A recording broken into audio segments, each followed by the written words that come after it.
did you have a set amount of time that you were revising for daily? Did it increase from the start of the term towards the GCSEs? Bethan first, if that's okay.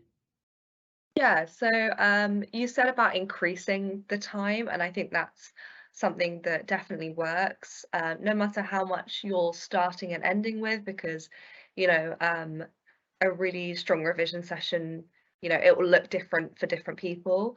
But I think definitely, you know, at the moment, you don't need to be going, you know, hours every day, staying up late into the night. That's just going to cause you to burn out. And, your brain can only handle so much at one time. So you do need to make sure that you're taking time for yourself, slowly increasing things, not putting too much pressure on yourself. But yeah, I would set out like a weekly timetable for myself, and maybe set myself, um, using methods like the Pomodoro technique. So I had little breaks in between, but I would maybe do like a couple of hours with that technique and then just have a break for a longer time, whether that's going for a walk, having a call with a friend, having my dinner and then relaxing for a bit, and then maybe do something light afterwards. But yeah, not overstretching yourself, I think, is really important. Nice, thank you very much. Jaden, you kind of touched upon a little bit length of study, so I'm going to reframe the question for yourself. Did your school day look different to your weekends when you were revising? Did you give yourself more or less time on weekends to revise than you did on school days? How did you split that up?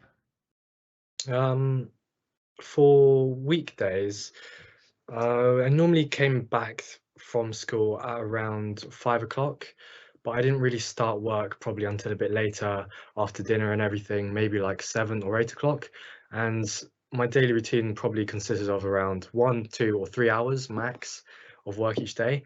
And on the weekends, I only ever did a little bit more. And obviously, this got higher throughout the year. But some days I wouldn't do anything, and I would think it really depends on how you're feeling and what you actually need to get done. So if you have something due in for tomorrow, obviously you should focus on it. But if you don't really have anything coming up, maybe you want to give yourself a rest day, or maybe you just want to do something nice. So it's really flexible, and I like this way of studying, as it also doesn't really trap you in this sort of schedule where you're forcing yourself to really strict time constraints.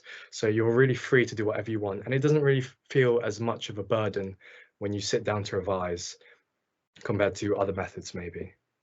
So don't kind of imprison yourself with one set routine, because you kind of feel like it's gonna, yeah, it's not fun. And once you start things, making things not fun, your motivation back to motivation again, and finding reasons to procrastinate. So that's hopefully really good advice in terms of what daily routines look like.